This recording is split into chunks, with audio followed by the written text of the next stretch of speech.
Сара Мелтон стояла перед списком и чувствовала, как сердце сжимается от боли. В руках у нее был тот самый документ, который сотрудники приюта называли «черным списком» — перечень животных, которым предстояло быть усыпленными завтра утром. Приют округа этого в Джорджии был переполнен. Снова. Как это происходило каждый месяц, каждую неделю, каждый день. Закон штата был безжалостно ясен. Муниципальные приюты обязаны принимать всех животных. Но если места нет, а новые хозяева не находятся в течение определенного срока. Сара закрыла глаза, пытаясь унять дрожь в руках.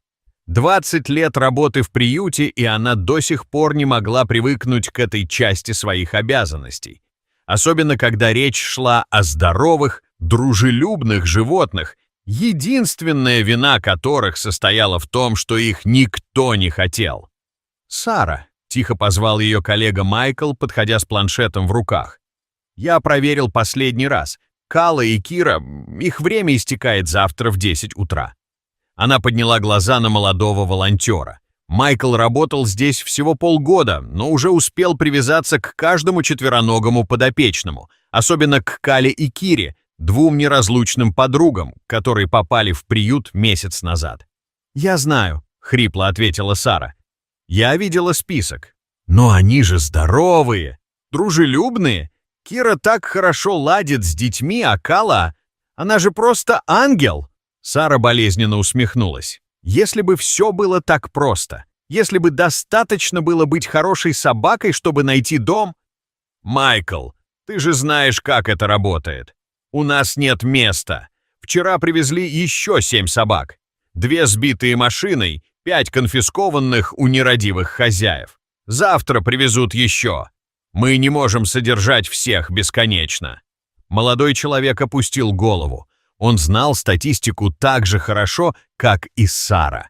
В Джорджии каждый год усыпляли несколько тысяч животных. Не потому, что они больны или агрессивны, просто потому, что на всех не хватало домов, а выпускать таких собак на улицу запрещено законом. «А что если...» — начал было Майкл, но Сара покачала головой. «Мы пробовали все. Объявления в местных газетах, посты в социальных сетях, дни открытых дверей. Кала и Кира — замечательные собаки, но люди почему-то проходят мимо. Может, потому что они уже не щенки. Может, потому что их 2, и мало кто готов взять сразу пару». Они замолчали. В коридорах приюта стояла та особенная вечерняя тишина, когда большинство животных уже спали, а те, кто не спал, лежали молча, словно чувствуя напряжение людей. «Пойдем к ним», — тихо предложила Сара. «Хочу попрощаться». Они прошли через длинный коридор, мимо десятков боксов с собаками. Кто-то радостно вилял хвостом, увидев людей, кто-то тихо скулил, а кто-то просто смотрел грустными глазами, словно понимая, что завтрашний день может не наступить. Бокс Калы и Киры находился в самом конце коридора. Сара остановилась у решетки и почувствовала, как перехватывает дыхание. 2 собаки стояли в центре бокса, и картина, которую они представляли, была одновременно трагичной и невероятно трогательной. Кала обнимала Киру передними лапами, крепко прижимая к себе подругу. Обе смотрели прямо на людей, не с обычной радостью, какую проявляют собаки при виде человека, а с каким-то удивительным достоинством и... пониманием. «Боже мой!» — прошептал Майкл. «Посмотри на них! Они же понимают!» Сара не могла отвести взгляд. В глазах собак читалась невероятная смесь эмоций. Гордость, печаль, но главное — надежда. Они стояли так прямо, так благородно, словно готовились встретить свою судьбу с честью, но все еще верили, что люди их не подведут. «Они всегда так себя ведут?» — спросила она. «Только последние дни», — тихо ответил Майкл. «С тех пор, как мы объявили, что места для них нет. Они больше не играют, не просят еды с обычным энтузиазмом. Просто стоят вот так и смотрят на каждого посетителя, словно ждут чуда». Кира слегка наклонила голову, продолжая смотреть на Сару. а Кала чуть сильнее прижала к себе подругу, и в этом жесте была такая защита, такая любовь, что у женщины навернулись слезы. У Сары сжалось сердце. Эти животные доверяли людям, любили их, а взамен получали приговор. «Майкл», — внезапно сказала она, — «у тебя есть фотоаппарат?» «Есть, в машине. А зачем?» «Принеси. Быстро». Пока Майкл бегал за камерой, Сара не отходила от бокса. Кала и Кира продолжали стоять в той же позе, одна обнимая другую, обе глядя прямо на нее, не просящими взглядами, а с каким-то удивительным спокойствием и достоинством. «Что задумала?» — спросил Майкл, вернувшись с фотоаппаратом. «Может быть, последний шанс», — ответила Сара, настраивая камеру. «Если люди увидят эту фотографию, если поймут, что эти собаки чувствуют...» Она осторожно приблизилась к боксу. Кала и Кира не двинулись с места, продолжая стоять в объятиях. Они посмотрели прямо на людей. Два благородных существа, готовых принять свою судьбу, но не потерявших веру в человеческую доброту. В глазах Калы светилась невероятная надежда, а ее лапы еще крепче обняли подругу. Щелчок затвора. Еще один. «Это надо немедленно выложить в интернет», — сказала она. «Может быть, кто-то увидит?» Они вернулись в офис. Сара включила компьютер, загрузила фотографию и начала набирать пост для соцсетей группы волонтеров, которая помогала спасать животных из приюта в Джорджии. «Это Кала и Кира», — писала она, стараясь сдержать слезы. «Завтра утром в 10:00 их жизнь оборвется, если не найдется семья, готовая дать им дом. Посмотрите на них, как Кала обнимает свою подругу, как они с достоинством смотрят в камеру. Они понимают происходящее, но не теряют надежды на людей. Пожалуйста, поделитесь этим постом. Может быть, найдется кто-то, кто поможет им...» Время показывало 19:54, когда Сара нажала кнопку «Опубликовать». «Думаешь, поможет?» — спросил Майкл. «Не знаю», — честно ответила она. «Но хуже уже не будет». Они ошибались. Уже через 10 минут под постом появились первые комментарии. Через полчаса — первые репосты. Через час фотографию просмотрели тысячи людей. Телефон приюта начал звонить в 20:30. «Алло, приют округа этого?» — раздался взволнованный женский голос. «Я видела фотографию 2 собак в соцсетях. Кала и Кира. Они еще доступны для усыновления?» Сара чуть не выронила трубку. «Да, но вы уверены? Их 2, им нужно много места?» «Я уверена. У меня большой дом, есть двор, и я не могу позволить им умереть завтра». Но это был только первый звонок.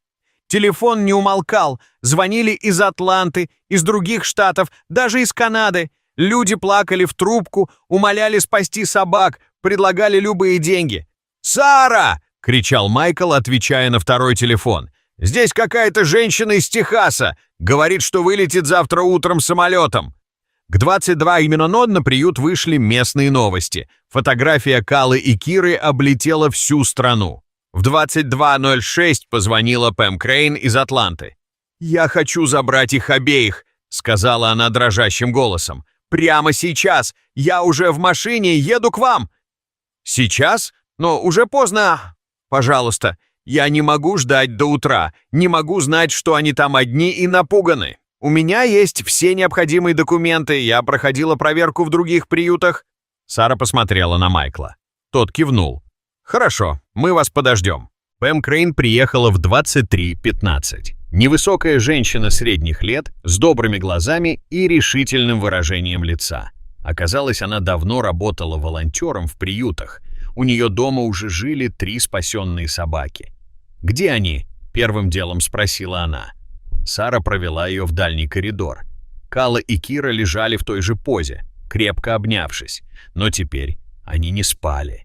Смотрели на людей большими глазами, полными надежды. «Боже мой!» — прошептала Пэм, опускаясь на колени перед боксом.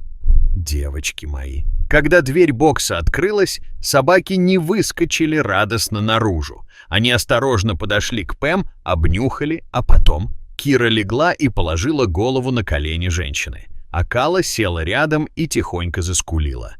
«Все хорошо», шептала Пэм, поглаживая их. «Теперь все хорошо. Вы идете домой». Оформление документов заняло полчаса. Все это время собаки не отходили от новой хозяйки ни на шаг, словно боялись, что это сон, который может прерваться. Майкл тоже попал под радостную раздачу 2 спасенных собак. Они облизывали его, не веря своему счастью. Мужчина еле сдерживался, чтобы не расплакаться. «Спасибо», — сказала Пэм Саре, подписывая последние бумаги. «Если бы не ваша фотография...» «Спасибо вам», — ответила Сара, — «за то, что поверили в них». Было почти полночь, когда Пэм увела Калу и Киру к машине. Собаки шли рядом, по-прежнему прижимаясь друг к другу, но теперь в их походке была уверенность. Сара и Майкл смотрели им вслед из окна офиса. «Знаешь», — сказал Майкл, — «я раньше не верил в чудеса, а теперь верю. Эта фотография, она спасла не только их. Она показала людям, что животные способны любить не меньше нас». Сара кивнула. На экране компьютера все еще мигали уведомления о новых комментариях и репостах. Тысячи людей делились историей Калы и Киры, плакали над их фотографией, благодарили за спасение. Но самое главное, звонили в другие приюты, спрашивали о других собаках, которым нужен дом. Люди как будто осознали, что помощь нужна многим питомцам, ведь у кого-то нет подобной привлекающей фотографии в соцсетях, но есть такое же доброе сердце и желание жить и дарить свою любовь всем окружающим. «Майкл», — тихо сказала Сара, — «а ведь скоро нам снова придется составлять список». «Знаю, но теперь я знаю и другое. Иногда достаточно одной фотографии, чтобы изменить все». Утром следующего дня Сара получила сообщение от Пэм. К письму была прикреплена фотография. Кала и Кира спали на большой уютной кровати, мирно обнявшись. Контраст с той фотографией, где они стояли с таким достоинством перед лицом смерти, был разительным. Теперь их морды выражали не готовность к борьбе, а полное умиротворение. «Они дома», — писала Пэм, — «и они счастливы. Спасибо за то, что показали миру, что такое настоящая любовь». Сара улыбнулась сквозь слезы. В приюте уже ждали новые животные, напуганные, брошенные, нуждающиеся в помощи. Впереди был еще один день борьбы за жизни. Но теперь она знала, чудеса случаются. Иногда достаточно одного объятия, одной фотографии, одного мгновения, чтобы спасти жизнь.